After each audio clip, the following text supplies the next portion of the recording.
Ouais, bonjour frères et sœurs dans le Seigneur, bonjour à tous, de partout vous allez regarder cette vidéo, je viens auprès de vous avec une idée que le Seigneur a mis dans mon cœur pour répondre à la plupart de mes questions par rapport aux situations que des frères et sœurs venaient me partager, venaient m'exposer pour pouvoir discuter, pouvoir comprendre d'où ça vient et comment ça va finir et par la suite, moi-même, j'ai essayé à faire de mon mieux avec des paroles, des promesses de la Bible, avec des conseils, avec des paroles d'encouragement, mais au jour d'aujourd'hui, jusqu'à hier soir, et puis ce matin, l'Éternel a mis dans mon cœur. Il m'a inspiré et j'ai ouvert la Bible et j'ai eu à comprendre que il y a une façon dont l'Éternel commence une chose et il y a une façon dont il achève. Et là, l'Éternel avait mis dans mon cœur une idée sur le passage biblique dans les livres de 1 Samuel, chapitre 22. 1 Samuel 22, verset 2. C'est là où que nous allons comprendre aujourd'hui sur qui les rois doivent régner. C'est même le titre du message aujourd'hui.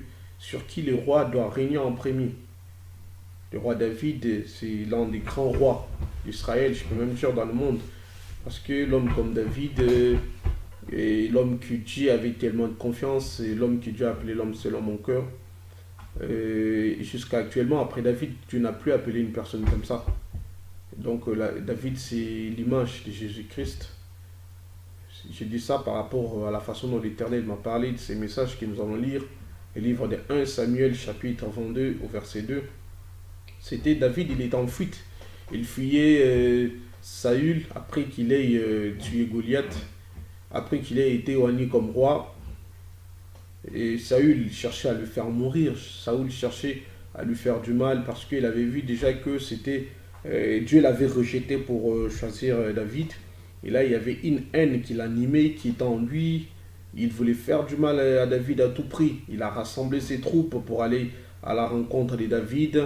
Et là, le Seigneur, dans sa bonté, il a préservé David de toutes ses chutes. Il lui gardait et le mal ne pouvait pas atteindre David. Et David, en allant, et la Bible nous dit au verset 1, dans le livre de 1 Samuel chapitre 22 au verset 1, David partit de là et se sauva dans la caverne d'Adulam. Ses frères et toute la maison de son père la prirent et ils descendirent vers lui. Quand ses frères et toute la maison de son père apprirent que David était allé se réfugier, parce qu'il était en fuite, il était en cabale, comme on peut lui dire, et Saül les cherchait à tout prix pour le faire mourir. Il avait mis il avait mis un prix sur sa tête, c'est lui qui tuera David, il recevra ceci, cela. Et là, lui, il était en fuite. En étant en fuite, il est allé se réfugier dans la caverne d'Adulam. C'est là où il est allé se réfugier. Et son père et toute la maison de son père, quand ils ont appris le lieu où il s'est trouvé, ils sont allés à sa rencontre pour le voir parce qu'il était, c'était quelqu'un qui s'est caché. Il fuyait Saül, sachant que Saül était fort en armée. Il avait toute l'armée d'Israël avec lui et il avait mis le prix sur sa tête pour qu'il se fasse tuer. Et là, David est allé se cacher dans la caverne d'Adulam. Dans ces cachons-là, il n'a pas abandonné le projet, il n'a pas abandonné la mission que Dieu lui avait donnée, il n'a pas abandonné ce que Dieu avait mis dans son cœur.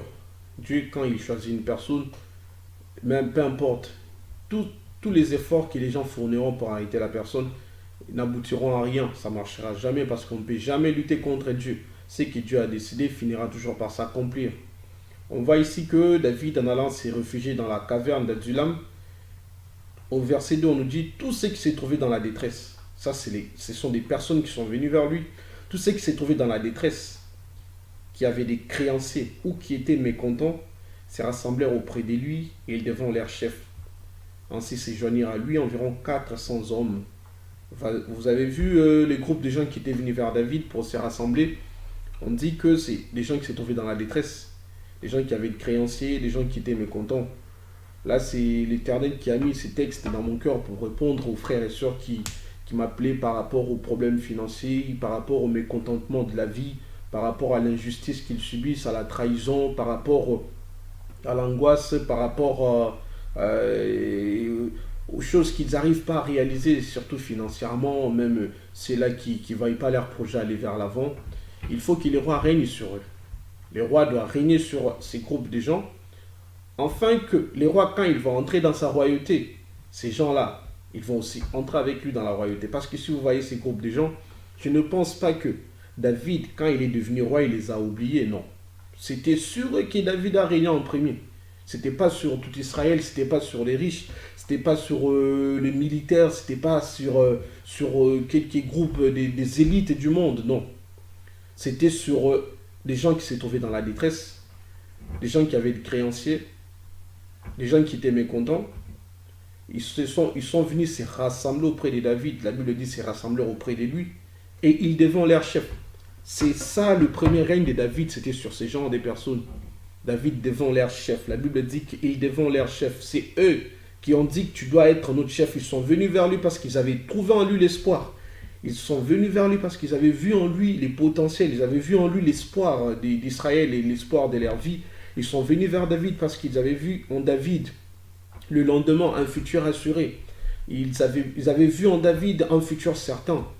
Ils avaient vu en David une potentialité qui va leur aider à aller de l'avant, à pouvoir régler leurs problèmes et enlever leur mécontentement.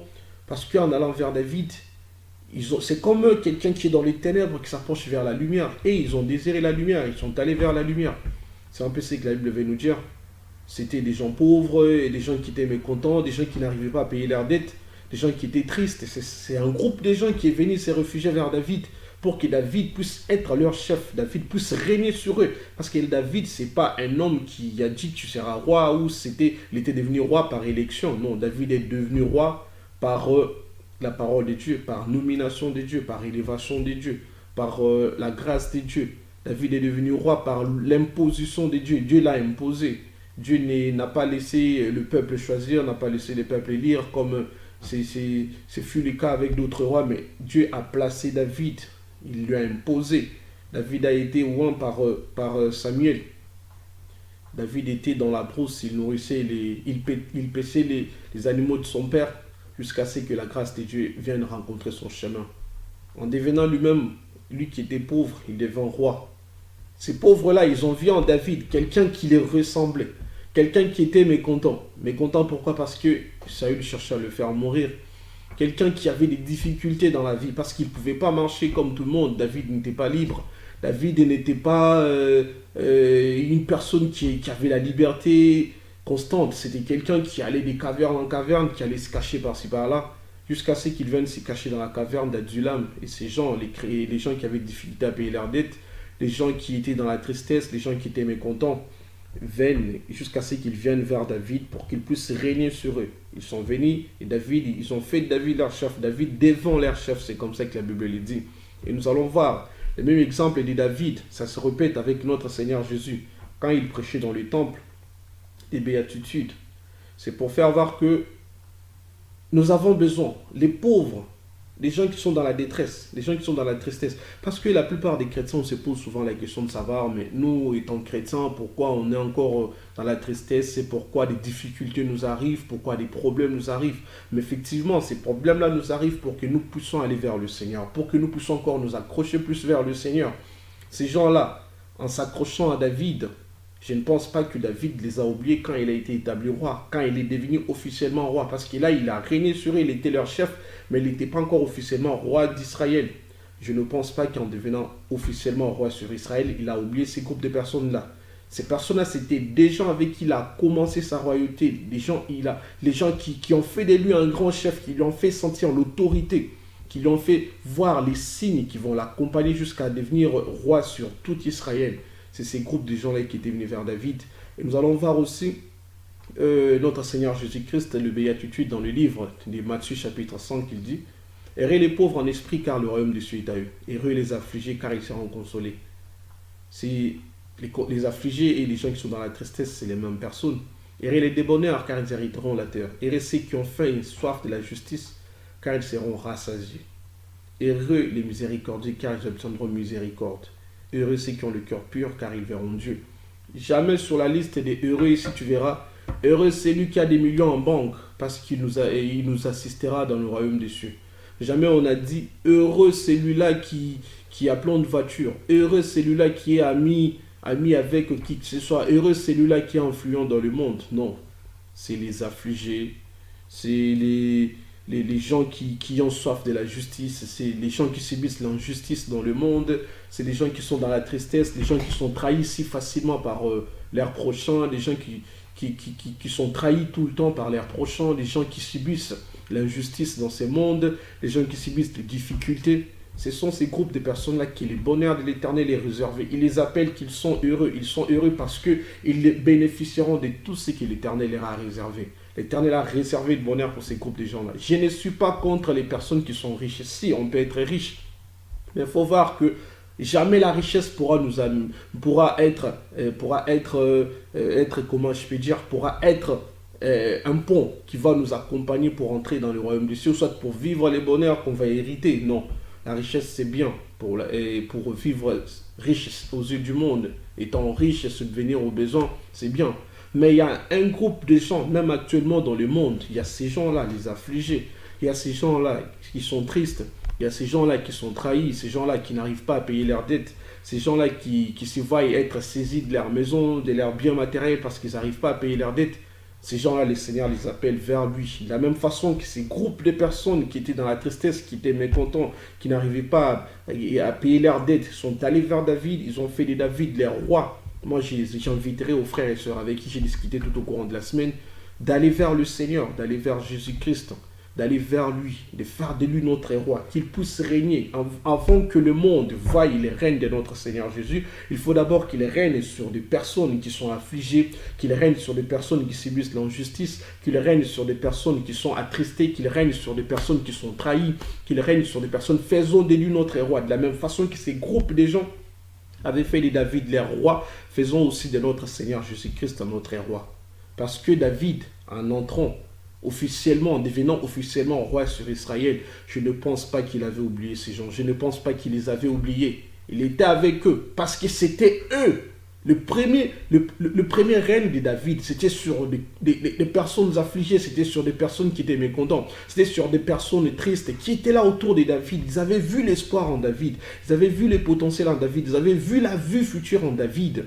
Nous aussi, nous devons être comme ça avec le Seigneur. Nous devons être autour du Seigneur, faire de lui notre roi, dans nos difficultés, dans notre mécontentement, dans notre tristesse, dans notre difficulté à payer les dettes, dans notre vie difficile, même quand les gens nous trahissent, quand les gens nous font du mal, quand les gens nous poignardent par derrière, quand les gens nous font du mal, c'est vers le Seigneur. Nous devons faire du Seigneur qu'il soit notre roi, qu'il règne sur nos vies. Quand les gens nous font du mal, il ne faut pas garder ce mal qui est dans ton cœur tout le temps. Il faut venir vers le Seigneur. Ces gens-là sont venus vers David parce qu'ils ont vu la lumière, ils ont vu l'espoir d'Israël, ils ont vu le futur d'Israël, ils ont vu leur vie assurée avec David.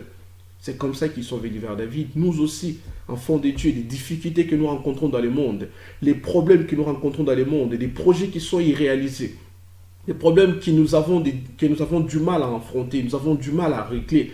Venons vers le Seigneur. Venons vers le Seigneur Jésus-Christ.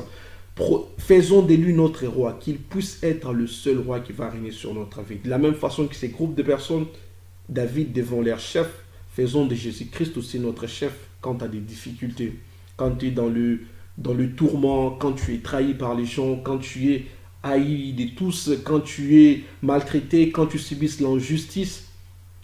C'est de Christ que nous devons faire notre chef. Il faut que Jésus-Christ devienne notre chef et qu'il puisse régner sur nos vies. Je ne pense pas que quand il reviendra pour entrer dans son règne de millénaire, il oubliera tous ceux-là qui sont venus vers lui, qui ont fait de lui le roi. De la même façon, même si ce n'est pas écrit dans la Bible, mais je ne pense pas que David avait oublié ces gens-là qui avaient fait de lui. Pour la première fois, il a été appelé chef. Pour la première fois, il avait un groupe de personnes sur qui il devait chef, sur qui il devait régner. Il ne les a pas oubliés en entrant sur les trônes d'Israël. De la même façon, le Seigneur n'oubliera pas. C'est pour cela qu'il a donné une promesse aux affligés. Il a donné les promesses à ceux qui ont soif de la justice. Il a donné la promesse à ceux qui sont trahis, aux débonnaires. Il a donné ces promesses-là pour voir qu'il ne les a pas oubliées. On viendra dans son royaume, dans son règne.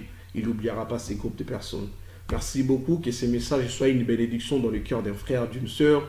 On continuera encore à partager, partager pas selon notre connaissance, pas selon les principes du monde, pas selon les bases psychologiques, sur les bases philosophiques, mais on continue toujours à partager, à se fortifier, à s'encourager par rapport à la parole de Dieu, par rapport à Jésus-Christ qui est la lumière. Laisse que ces paroles entrent dans le cœur d'une personne, qui lui donne la force de savoir qu'il n'est pas seul.